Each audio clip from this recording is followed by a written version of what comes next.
épisode 394, vous l'avez écouté, voici le bonus 394, vous êtes en train de l'écouter pendant à peu près, même maximum 15 minutes, c'est le principe, vous le savez, d'un bonus chez les technos, on ne veut pas prendre trop de votre temps pour que vous ayez encore le temps de vous documenter, de lire les sources qu'on vous propose, de commenter, de, je sais pas, écouter d'autres podcasts technologiques, etc., de venir commenter, et puis de revenir, et puis de repartir, etc., etc. Je vais pas vous faire le schéma comme ça 110 000 fois. Où est passé mon bouton ? Je retrouve plus mon bouton. Je retrouve mes petits camarades, que sont Benoît d'un côté et Sébastien de l'autre. Bonjour les amis.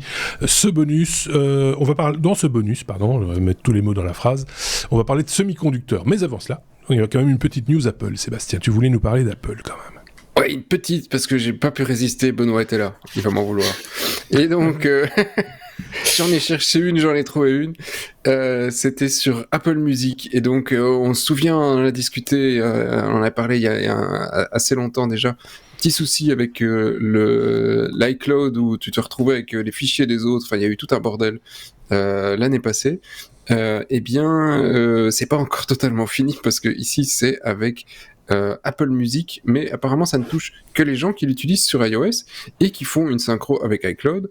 Et donc tu te retrouves, tu lances ton application et d'un coup tu te retrouves avec la playlist d'un autre et d'autres avec ta playlist, etc. Bon alors après évidemment, hein, c'est pas non plus super grave, c'est pas des données perso, c'est ta playlist iCloud. Mais quand tu es en train d'écouter ta musique bien gentiment dans ta bagnole et quand d'un coup tu te retrouves avec du Chantal Goya, c'est vrai que ça doit piquer un peu parce que tu t'es pris la playlist de quelqu'un qui mettait ça pour ses gosses.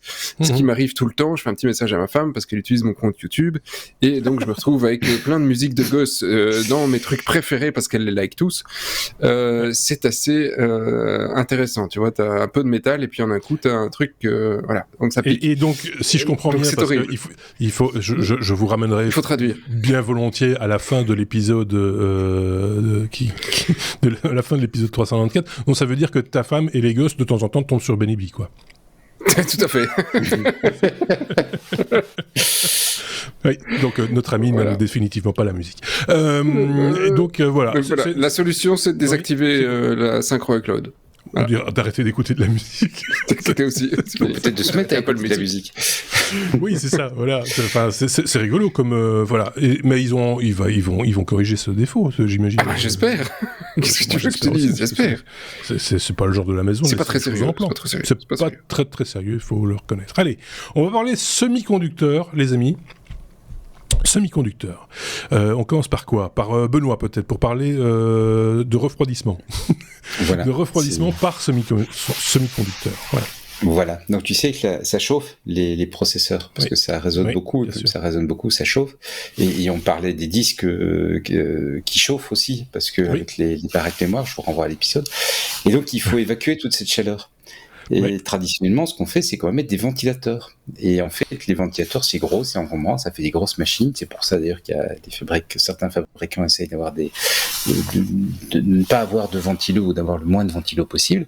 Et il y a une boîte qui s'appelle Frore Systems qui a inventé un système de refroidissement à semi-conducteur. Donc au lieu d'avoir un ventilateur pour faire le mouvement de l'air, c'est une petite pièce en semi-conducteur avec une membrane dans le fond, ils font vibrer la membrane et la vibration de la membrane crée une dépression qui fait que l'air frais rentre par le haut et il est évacué sur le côté après s'être chargé en chaleur. Et ils annoncent donc plein d'avantages. D'abord, c'est beaucoup plus petit qu'un ventilo, puisque c'est plus fin, ça pompe, c'est comme en miniaturise, c'est que avant il y avait des grosses lampes et puis maintenant on a des petites puces qui font la même chose. Donc c'est le même principe, comme tu passes en semi-conducteur, tu miniaturises massivement, d'une part, et d'autre part, ce qu'ils annoncent aussi, c'est que c'est plus efficace. Enfin, ça permet d'aller avec un flux d'air plus concentré et donc qui va emporter avec moins d'air qui circule quelque part plus de chaleur. Donc l'idée, elle est, je trouve, absolument géniale parce que les machines sont toujours trop grosses et pas assez puissantes. Et elles sont pas assez puissantes parce qu'elles chauffent et elles sont trop grosses parce qu'il faut des ventilos. Donc je trouve ce genre d'idée absolument génial. Alors ils sont en train de présenter des protos et tout, hein, donc c'est pas encore en masse sur les machines, quoi. Mais ceci étant dit, ça pourrait avoir, dans l'immédiat, tel que je vois le bidule, un intérêt aussi, par exemple, pour les nouveaux processeurs M1, M2 d'Apple, qui ne chauffent pas énormément à la base, qui de temps en temps ont quand même besoin, parce que s'ils sont fort sollicités, d'avoir un petit coup de fraîcheur, et plutôt que de mettre un ventilateur qui est quand même un appareil mécanique sur lequel il y a de l'usure ou de la poussière et des choses comme ça avale beaucoup de poussière, un ventilateur, ça pourrait remplacer très efficacement ce type de ventilateur dans un ordinateur portable ultra fin, voilà, avec un facteur de forme qui ne permet peut-être pas non plus d'avoir des ventilateurs très performants, quoi. Pas mal, je sais pas ce qu'en pense Seb. Ouais, il y a un autre endroit où on a besoin de ventilateurs, on a des contraintes d'espace qui sont hyper réduites et où ça chauffe, mais horriblement, c'est les serveurs. Parce qu'en général, ça a la taille d'un pizza box. Ce que ça génère comme chaleur, c'est colossal. Oui. Pour travailler beaucoup avec ce genre de bestioles. En général, t'es d'un côté où tu as l'airco et qui te souffle, et tu as 10-15 degrés à tout casser qui te rentrent dans le pantalon ou en pleine figure, et de l'autre côté, parce que tu vas de l'autre côté de la machine, et là tu te prends 50 degrés dans la tronche. Et donc, ouais, non, c'est... Voilà, là, il y a énormément de chaleur. Le bruit des ventilateurs. Quand tu l'allumes, tu t'entends plus parler. Parce que ce sont des ventilateurs évidemment de petit format. Hein, oui, ça souffle à une vitesse, ce truc. Ça souffle très très fort, et comme ce sont de toutes petites zouilles, ça siffle, et donc ça crée du bruit. Et voilà. Bien sûr. Et d'ailleurs, pour ceux qui ont l'image ou qui ont déjà vu un podcast avec moi, maintenant vous comprenez pourquoi j'ai de moins en moins de cheveux. Parce que à chaque fois, là-dedans, voilà. Voilà, quoi. J'aurais connu ça il y a 20 ans, j'aurais encore des cheveux longs, comme quand j'étais jeune. Quand j'étais jeune, ils étaient jusqu'en dessous de l'épaule. On pourrait faire un podcast sur la corrélation entre la perte des cheveux et la ventilation des salles blanches. Vous voyez, effectivement, t'imagines les gens qui travaillent en permanence dans les salles blanches, c'est normal. Ils ont des cache-poussières blancs et pas de cheveux. C'est comme ça. Ok. Seb, puisque tu as pris la parole, je propose que tu la gardes. Puisque on continue de parler de semi-conducteurs justement, tranquillou bilou, hein, à ton aise, pour parler de la Chine qui essaye de faire décoller son industrie de semi-conducteurs justement. Oui, alors quand tu dis ça, première fois, tu lis le titre, tu dis bah oui, mais enfin, les Chinois, c'est pas comme s'ils savaient pas faire de semi-conducteurs. Tu dis ouais, en fait, mais ils le font avec énormément de technologie. On dit Huawei, pas Huawei. Ah oui. Ils le font avec des technos européennes et américaines. Hein, donc ils se basent sur des technos hollandaises d'ailleurs. Hein, et donc grâce à ça, ils peuvent produire la toute dernière génération. Et c'est la fête dans le slip. Et grâce à ça, ils peuvent nous faire nos beaux téléphones, nos télés, nos machins et tout le bastringue. Sauf que les États-Unis se sont mis d'accord avec les Hollandais et avec tout le reste du monde en disant les Chinois c'est fini, parce qu'ils ont peur que les Chinois attaquent Taïwan, et comme les Américains ont décidé de manière préventive d'interdire, de priver l'armée chinoise de semi-conducteurs de toute dernière génération. Donc c'est pas la guerre, mais c'est déjà d'une certaine manière, c'est déjà la guerre. Technologiquement, en tout cas, on essaye de priver d'autres nations. Industriellement, c'est la guerre. Ça l'est depuis de nombreuses années, mais là c'est moins, c'est plus reconnu. Et donc ils privent les Chinois de la matière pour pouvoir de la technologie pour pouvoir produire ces semi-conducteurs. Donc les Chinois disent nous on en a besoin pour notre économie, on en a besoin pour produire tout ce qu'on vend aux Européens. Après il faut quand même un petit peu voir le jeu de con là-dedans, c'est que nous on les prive de la technologie pour le produire, mais c'est eux qui produisent ce que nous on utilise. Donc un petit peu de schizophrénie dans pour le moment, parce que l'idée c'est quand même à un moment donné de reproduire plus localement. Oui, mais c'est le problème, mais ça se construit pas en 2 jours, ces usines. C'est aussi bien pour faire des téléphones avec des chaînes gigantesques que pour les semi-conducteurs. Et un des plus grands aujourd'hui, c'est au niveau de Taïwan, qui potentiellement, la Chine, tout ça. Et donc, on estime qu'ils ont à peu près 3 générations de retard. Et donc, la Chine sort une phrase quand même assez choc en disant on va sortir des subventions pour sortir l'industrie chinoise de la misère. Moi, personnellement, je trouvais pas que l'industrie chinoise était dans la misère, mais eux veulent qu'ils soient de nouveau les leaders mondiaux, et c'est les subventions, c'est pas juste 2-3 billets, c'est subventions illimitées.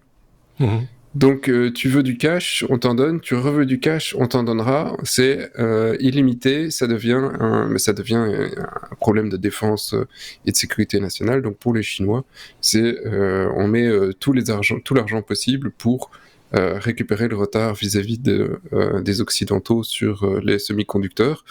Donc, je sais pas encore trop quoi penser sur le futur, et je sais pas non plus si c'est une super idée de se dire on va se priver les Chinois de ça, et du coup nos amis chinois vont développer eux-mêmes la technologie, parce que voilà, c'est une question d'années.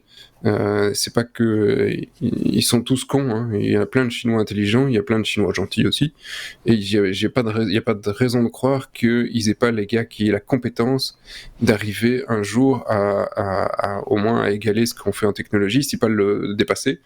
C'est une question de temps et de moyens, simplement. Et donc, est-ce que du coup, oui, et là ils ont l'envie, ils ont les moyens, et donc suivant les moyens, ils prendront moins de temps.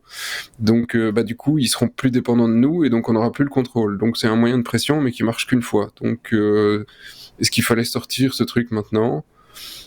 Je suppose ça fait partie de la construction de ce monde multipolaire, voilà, où tu vas avoir des forces en présence qui sont un peu redistribuées, quoi. C'est un fait. Benoît, peut-être un petit mot. Catadioptre. Pas spécialement. Du coup, non. Non, je suppose que l'espoir, c'est que le temps que les Chinois rattrapent notre retard, on aura pris de l'avance. Et l'idée, c'est que tant qu'il y en avance, c'est de continuer à courir devant, quoi. De manière un petit peu artificielle, évidemment. Je voudrais paraphraser un grand homme qui a dit dans le numéro précédent, c'est que du coup cette technologie a de l'importance, tu vois, quand on parlait de Linux tout à l'heure, hein, mais et c'est la même chose ici. On t'aurait fait ça il y a 20 ans, on disait tiens, les Chinois tu peux plus faire de semi-conducteurs, les Chinois disent quoi? Et aujourd'hui, c'est important pour l'intelligence artificielle, pour les batteries des bagnoles, pour les téléphones, bien pour sûr. tout. Je me rappelle quand l'iMac, c'était le G5 ou déjà le G4 est sorti, il était interdit de l'exporter vers la Chine à l'époque parce que c'était trop puissant comme machine et qu'ils allaient faire des choses graves avec. Ça les a pas empêchés de devenir ce qu'ils sont. Hein. Et ça remonte à la fin des années 90. Hein, donc voilà. J'ai encore un mini truc, si j'ai encore 30 secondes. T'as 2 minutes. C'est 2 minutes même. C'est qu'effectivement, du coup, il y a, et c'est marrant parce que ça arrive la même semaine, et l'article, je vais pas tout faire, mais vous pourrez aller le lire. C'est que la Chine est pointée du doigt par les Chinois et par les autres pays en disant en fait il y aurait pas quelques petits problèmes de corruption, parce que c'est pas depuis aujourd'hui que la Chine met l'argent dans les semi-conducteurs. Ils ont déjà claqué 200 milliards, et de 200 milliards ils ont donné à pas beaucoup de sociétés, certaines sociétés ont pris l'argent depuis 2-3 ans, et le résultat c'est simple, il y en a pas, et c'est pas comme s'ils cherchaient, hein. Ils ont fait un petit site, ils ont construit une usine, ils ont mis 4 murs, et puis tous les milliards, ils se sont dit, maintenant, c'est cool, et les gars, on va aller boire et voir les filles. Et donc c'est un peu, voilà, ils ont mis plein de gars en tôle, parce que les premiers milliards qu'ils ont donnés, c'était quand même près de 200 milliards, mais ça a servi à absolument rien. Et donc cette fois-ci, c'est milliards illimités, mais ils veulent des résultats. Donc les gars qui se lancent dans le truc, ils ont quand même intérêt à faire gaffe à leur tête, parce que voilà, il faut sortir quelque chose. Il faut être sûr que tu sors quelque chose, ou tu la perdras ta tête. Certains. Bon, voilà, on a parlé. Il est drôle aussi, notre numéro bonus. Tu trouves pas? Oui, je pense que là, on est vraiment, sur une semaine sympa. Hein. Top. Moi, je dirais top. On fait des prix sur les cordes et les poutres, si ça vous intéresse. Merci en tout cas à tous les deux pour ce bonus 394. À vous, merci de l'avoir écouté. Évidemment, n'hésitez pas à le commenter. On vous met les sources, comme toujours, dans la description. N'hésitez pas à aller un petit peu plus loin et à éventuellement revenir nous dire ce que vous en pensez. On s'en fera l'écho, si nécessaire, dans un prochain bonus, ou peut-être, pourquoi pas, dans un épisode avec ces chroniqueurs-ci ou d'autres, puisque vous le savez, ils sont interchangeables, même si certains restent calés, des fois. sur leur chaise, comme Sébastien depuis 2 semaines. Ça peut même durer, paraît-il, mais ça on verra bien. Merci Benoît, merci Sébastien, et on se dit donc du coup à très bientôt. Passez une très bonne semaine. Salut!